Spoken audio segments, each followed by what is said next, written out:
You hear a word for the first time. By next week, you swear you're hearing it everywhere. That's not a coincidence. It has a name, and the name is stranger than the phenomenon itself.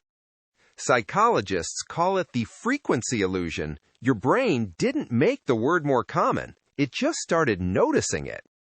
The moment something becomes familiar, your brain quietly starts filtering for it, the same reflex that makes you hear your own name across a noisy room. Then confirmation bias finishes the trick. You remember every time you spot it, and you don't notice all the times you don't. The count in your head goes up. The count in the real world never moved. Stanford linguist Arnold Zwicky put it plainly, quote, "Once you've noticed a phenomenon, you think it happens a whole lot, even all the time. Your impressions are simply not to be trusted. You have to check the facts." End quote. Zwicky gave this a scientific name in 2005, frequency illusion. It's the version the Oxford English Dictionary actually recorded, but almost nobody calls it that. Most people know it by a name that has nothing to do with psychology at all, the Baader-Meinhof phenomenon, named after a 1970s West German terrorist group.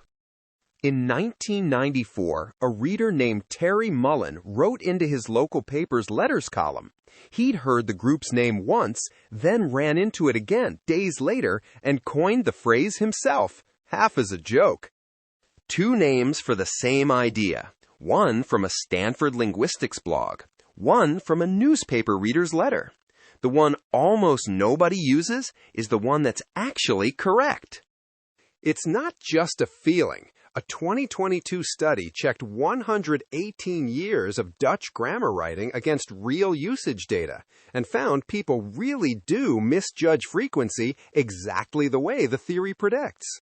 Here's the part people get wrong.